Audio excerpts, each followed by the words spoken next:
দেখলেন bundle bundle টাকার note দাঁই হয়ে বিছানায় পড়ে রয়েছে, আর যারা টাকা গুনছেন তারা এলাকার তৃণমূল নেতা হিসেবে পরিচিত। এমনকি এর মধ্যে তৃণমূলের পঞ্চায়েত প্রধান তারক বিশ্বাসের ভাইও রয়েছেন। নদিয়ার চাপড়া থানার রুইপুরের এই ঘটনায় ব্যাপক শোরগোল পড়ে গিয়েছে। তৃণমূল প্রধান তারকবাবুর সঙ্গে মন্ত্রী উজ্জ্বল বিশ্বাসের ছবি রয়েছে। দুর্নীতির বিষয়টি প্রকাশ্যে আসতেই চরম বিড়ম্বনায় পড়েছে শাসক দল। লক্ষ লক্ষ টাকা গোনার ভিডিও সোশ্যাল মিডিয়ায় ইতিমধ্যেই ভাইরাল হয়ে গিয়েছে। ভিডিওতে দেখা যায় একটি বিছানায় রাখা বান্ডিল বান্ডিল টাকা। দাঁড়িয়ে টাকার একটি বান্ডিল গুনছেন পঞ্চায়েত প্রধান তারক বিশ্বাসের ভাই বিদেশ বিশ্বাস। বাকিরা সকলেই তৃণমূলের স্থানীয় নেতা, পঞ্চায়েত ঘনিষ্ঠ হিসেবে পরিচিত। অন্যদিকে স্থানীয় প্রতারিত দুই যুবক পুলিশে অভিযোগ করেন।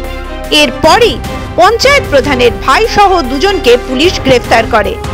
ধৃতদের ছাড়াতে থানায় হাজির হন তৃণমূল প্রধান, কিন্তু সংবাদ মাধ্যম দেখে তিনি সেখান থেকে পালিয়ে যান।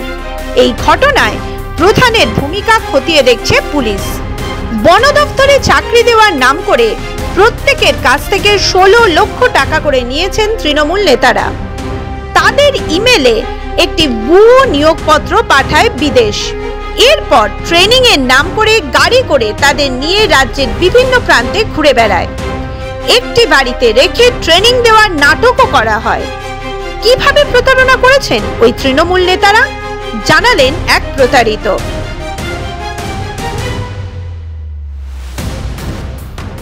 বেকার দুই যুবক, আমি আর আমার শালা, আমরা রাজমিস্ত্রির কাজ করি এবং আমাদের ওই রুইপুকুর গ্রাম পঞ্চায়েতের প্রধানের দুই ভাই, সুম্বনগর বাড়ি বিদেশ বিশ্বাস আর তারক বিশ্বাস, এই দুজন আমাদের কাছে আসে এবং আমাদের পশ্চিমবাংলায় যেহেতু কর্মসংস্থানের খুবই অভাব, তার জন্য আমাদের ফরেস্ট ডিপার্টমেন্টে চাকরি দেবো বলে আমাদের প্রতারণা করার হুমকি দিয়ে প্রতারণা করে আমাদের সঙ্গে 8-16 লক্ষ টাকা আমাদের সঙ্গে নেয় এবং আমাদের বাড়ি থেকে এই টাকা নিয়ে যায় এবং আমাদের বাড়িতে এসে আমাদের দুর্গাপুরে ট্রেনিং হবে এবং ওখানে পোস্টিং করিয়ে দিয়ে দেবে বলে আমাদের দুর্গাপুর একটা ভাড়া বাড়িতে রাখে এবং সেখান থেকে আমাদের 7 দিনকার একটা দৌড় মোড় করিয়ে ওখানকার স্যারদের শিখিয়ে স্যার বানিয়ে আমাদের সঙ্গে এই টাকাগুলো নিয়ে ওখানে 7 দিন মতো ট্রেনিং করিয়ে আমাদের বাড়ি পাঠিয়ে দেয়।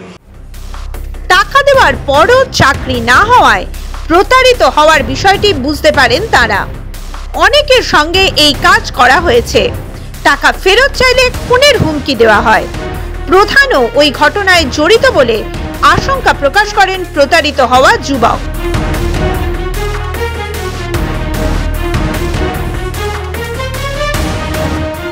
ওদের বাড়িতে যখনই টাকা চাইতে যাই, আর ওরা তার আগে আমাদের বলেছিল যে যত টাকার দায়িত্ব আমাদের, আমরা আমার বউয়ের সোনা বন্ধক এবং আমার বোনের, আমার আশেপাশের পরিবারের সোনা বন্ধক দিয়ে আমি মুথুট ফাইন্যান্স থেকে আমি কিছু লোন করি এবং কিছু জমি ফমি বন্ধক দিয়ে এবং আমাদের গ্রামে কিছু মানুষের সঙ্গে ধার দেনা করে টাকা নিয়ে ওনাদের হাতে দেওয়া হয় এবং কিছু দিন পরে আমরা বাড়ি আসার পরে যখন আমরা ওই টাকা চাইতে যাই তখন আমাদের হুমকি দেয় এবং কিছু মানুষ আনে যে দলের নেতাদের নিয়ে আমাদের গুলি করার এবং মেরে ফেলার হুমকি দিয়ে আমাদের ভয় দেখায় এবং বাড়ি থেকে তাড়িয়ে দেয়।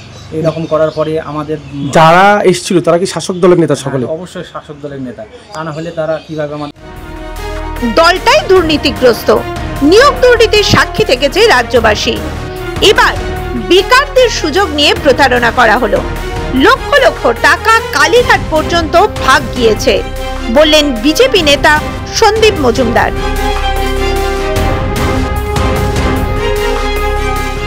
তৃণমূল কংগ্রেসের সঙ্গী সাথী যারা আছে তারাও আজকে মমতা ব্যানার্জির এবং তৃণমূল কংগ্রেসের নেতাদের অনুপ্রেরণায় অনুপ্রাণিত হয়ে আজকে বেকার যুবক যুবতীদের কাছ থেকে চাকরি দেওয়ার নাম করে 16 লক্ষ টাকা তুলেছে। এটা একটা বড় অপরাধ। এর সাথে এর পেছনে আরো বড় বড় তৃণমূল কংগ্রেসের মাথা রয়েছে, কারণ পশ্চিমবাংলায় যত দুর্নীতি হচ্ছে সেই দুর্নীতির মাথায় কালীঘাট রয়েছে এবং কালীঘাটের সাথে সাথে আরো কিছু মাথারা রয়েছে। এই টাকাটা আজকে সেই মাথাদের মাধ্যমে কালীঘাটে পৌঁছচ্ছে, যার জন্য পুলিশ প্রশাসন আজকে নীরব দর্শক। এদের বিরুদ্ধে অভিযোগ করছে সাধারণ মানুষ, ওই অভিযোগই থাকবে, কারণ পুলিশ কোনো ব্যবস্থা নেবে না, কারণ কান টানলে মাথা আসবে, তৃণমূল নেতারা এর মধ্যে চলে আসবে। সেই জন্য পুলিশ আজকে নীরব দর্শক। এটা তৃণমূল কংগ্রেসের সংস্কৃতি, এটাই আজকে পশ্চিমবাংলার ভবিতব্য। যত তাড়াতাড়ি এই সরকার পশ্চিমবাংলা থেকে বিদায় নেবে, তত তাড়াতাড়ি পশ্চিমবাংলার ভালো হবে, এটা আমরা দাবি করে বলতে পারি। এর আগে চাকরি দেওয়ার নাম করে কোটি কোটি টাকা হাতানোর অভিযোগ উঠেছিল প্রাক্তন শিক্ষামন্ত্রী পার্থ চট্টোপাধ্যায়ের বিরুদ্ধে। তিনি এখন জেলে। তার বান্ধবীর বাড়ি থেকে মিলেছিল টাকার পাহাড়। এবার নদিয়াতে তৃণমূল নেতার বিছানায় হদিশ মিলল বান্ডিল বান্ডিল টাকার। পুলিশ অভিযুক্তদের বিরুদ্ধে কতটা ব্যবস্থা নেয় সেদিকেই তাকিয়ে রয়েছে সকলে। মাধ্যম ব্যুরো রিপোর্ট।